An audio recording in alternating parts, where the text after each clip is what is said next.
নমস্কার বন্ধুরা, কেমন আছো তোমরা সবাই? আমার একটি নতুন ভিডিওতে তোমাদেরকে অনেক অনেক স্বাগত জানাই। জানি প্রথম ভিডিও অতটা ভালো আসবে না বা ভালো হবে না, তাও তোমাদের কাছে দয়া করে বলছি আমার ভিডিওগুলো একটু অনেক অনেক ভালোবাসা দিও, যাতে আমি আগামী দিনে এগিয়ে যেতে পারি। যাই হোক, সকাল সকাল আমার শ্রীকৃষ্ণের নাম নিয়ে দিনটা শুরু করলাম। সকালে তো বাড়িতে অনেকই কাজ থাকে, আমাকে একা হাতে সমস্ত কিছু সামলাতে হয়, কারণ আমার শ্বশুর শাশুড়ি দেশে থাকে আর আমরা কলকাতায় থাকি, তাই সমস্ত কিছু আমাকেই মেনটেন করতে হয়। সকালে দেখো, আমি রাতের বাসনগুলো মেজে নিয়ে ঘরদোর পরিষ্কারের কাজে লেগে গেলাম। তোমার দাদাভাই এতটাই ব্যস্ত থাকে যে আমাকে কোনো কাজে হেল্প করতে পারে না, তাই জন্য আমি ওকে বলিও না। আমি নিজে যতটা সম্ভব করে নেওয়ার চেষ্টা করি, কারণ আমার কাজ করতে ভালোই লাগে। বরং বসে থাকলে আমি বেশি বোর হয়ে যাই। আমার যতই শরীর খারাপ থাকুক, কিন্তু আমি কাজ বন্ধ করি না। আমার যখন সকালে ঘুম থেকে একদম উঠতে ইচ্ছা করে না, কিন্তু তাও ভাবি যে আমাকে তো নিজেকেই সব কিছু করতে হবে, তাই জন্য উঠে পড়ি। সকালে উঠেই আমার প্রথম কাজ হচ্ছে আমার শ্রীকৃষ্ণকে একবার দর্শন করা। আমার শ্রীকৃষ্ণকে দর্শন করলে আমার দিনটা অনেক ভালো কাটে। তোমাদের কার কেমন কাটে ঠাকুরের দর্শন নিলে সেটা অবশ্যই কমেন্টে জানিও। এই দেখো, তোমাদের সাথে কথা বলতে বলতে আমার কাজ এগিয়ে যাচ্ছে। বাসন মেজে আমি এখানে ফার্স্ট বিছানাটা তুলে নিলাম, কারণ সকালের বাসি বিছানা পড়ে থাকলে অন্য কাজগুলো এগোনো যায় না। এই দেখো, বিছানা গুছিয়েই আমি আবার ঝাড় দিতে শুরু করে দিয়েছি। তোমরা দেখতে পাচ্ছ তোমার দাদাভাই ঘুমাচ্ছে। ও ঘুম তো 9টা, 9:30, 10টা কোনো ব্যাপার না, এর নিচে ওর ঘুম ভাঙেই না। আমি এত কাজ করছি, কত আওয়াজ হচ্ছে বলো তো, তাও কিন্তু ওর ঘুম ভাঙছে না। যাই হোক, ও অনেক কাজ করে অনেক রাত পর্যন্ত, সেই জন্য ওকে সকালে আর ডিস্টার্ব করি না ঘুম থেকে তুলে। তোমরা কে কীভাবে সংসারের সকালের কাজটা করো আমাকে প্লিজ জানিও। আমার তো সকালটা এত ব্যস্ত থাকি যে বলার মতো না, কারণ তোমার দাদাভাইকে অফিসে বেরোতে হয়, সেই জন্য আমার সমস্ত কাজ তাড়াতাড়ি সেরে আমাকে রান্নার দিকে চলে যেতে হয়। আজকে ছুটি আছে, তাই জন্য একটু আস্তে আস্তে স্লোলি আমি কাজগুলো করছি। যাই হোক, দেখো আমার স্নান হয়ে গেল, স্নান করে চলে এলাম। ফ্ল্যাটে কী বলো তো, একটা অসুবিধা হচ্ছে, জামা কাপড় মেলা যায় না। আর আমরা এখানে নতুন এসেছি, তাই জন্য আমাদের যে দেশের বাড়ি ওখানে অনেকটাই স্পেস, সেই জন্য আমাদের প্রথম তো খুবই অসুবিধা হচ্ছে। যাই হোক, যতই অসুবিধা হোক তাও এগিয়ে যেতে হবে। থেমে থাকলে তো আর জীবন থেমে থাকবে না, কি বলো তোমরা? এই দেখো, স্নান করে একদম পরিপাটি হয়ে সেজে সিঁদুর পরে নিলাম। এরপর বাকি অন্য কাজগুলো করব। আমার সব থেকে বেশি সময় লাগে আমার পুজো করতে, কারণ ওটা না করলে আমি তো বাকি কোনো কাজই করতে পারি না। সকালে ওটাই আমার সব থেকে বেশিক্ষণ টাইমের কাজ, বুঝলে? এই দেখো, আমার সিংহাসনটা নতুন কেনা। আগে একটা অন্য জায়গাতে ঠাকুর রাখতাম, তারপর ভাবলাম নিজেরা এত ভালোভাবে থাকছি আর ঠাকুরটাকে ভালোভাবে রাখবো না, সেই জন্য খুব কষ্ট করে এই সিংহাসনটা কিনেছি। তোমরা কমেন্টে প্লিজ জানিও সিংহাসনটা কেমন আছে।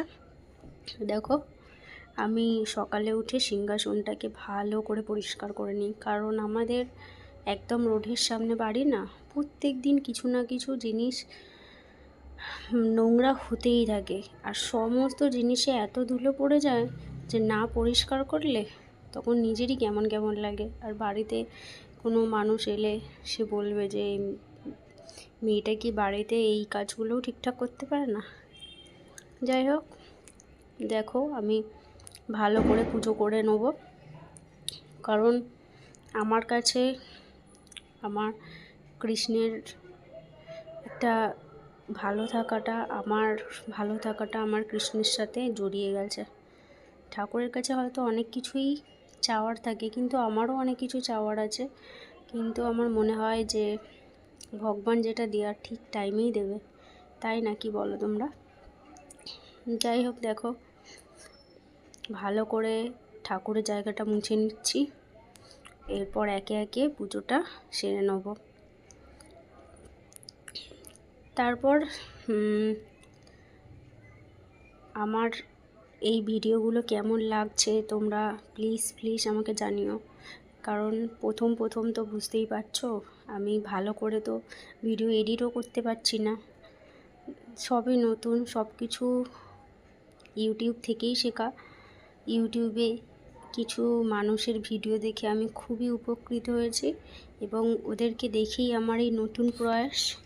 আমাকে সবাই বলে তুই তো বাড়িতেই থাকিস, কিছু একটা করার চেষ্টা কর।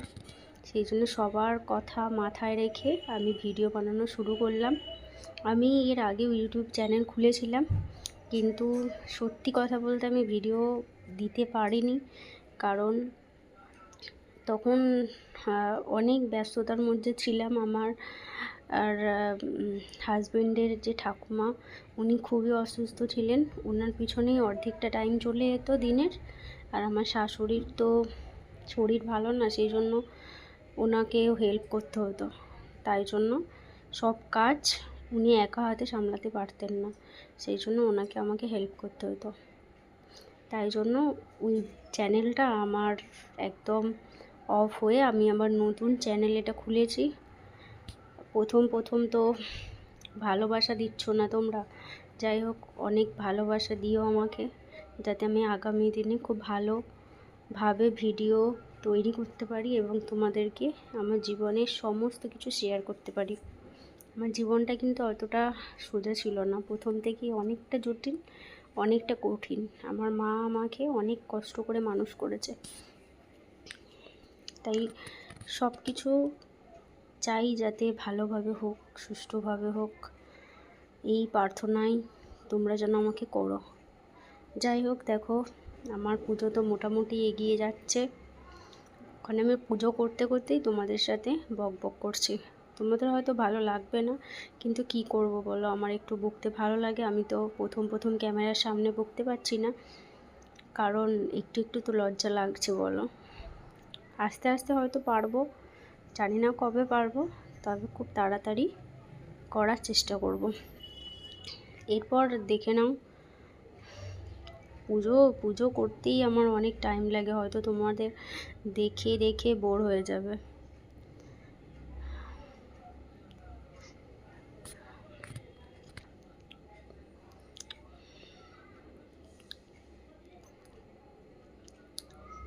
আমার শাশুড়ি আমাকে কি বলে জানো, যে সত্যি তুই এত ঠাকুর ভক্ত না, আমরাও এত ছিলাম না। কি বলতো, এটা আমার নিজে থেকে এসে যায়, এটা হতে হয় না, এটা এসেই যায়। কি করব, যার ভগবান যাকে যেরকমভাবে তৈরি করে। আমার প্রথম থেকেই একটু ঠাকুরের প্রতি ভক্তিটা আলাদা।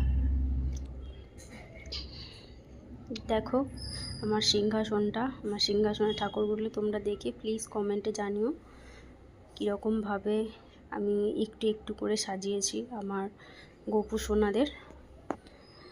তারপর পুজো সেরে নিয়েই আমাদের সকালের ফার্স্ট খাওয়া, সেটা হচ্ছে বাতাসার জল। রোজ সকালে আমরা ওটা আগে খাই, ওটা না খেলে আমাদের শরীর আরও খারাপ হয়ে যায়। এই দেখো বাতাসের জল নিয়ে চলে এসেছি।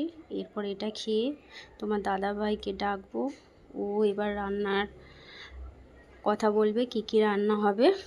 যাই হোক, রান্নার ভিডিও তো তোমাদেরকে শেয়ার করতে পারছি না, তোমরা দেখে নাও কি রান্না করেছিলাম। এখানে ভাত আর হয়েছিল কচুলতি আর মাংস।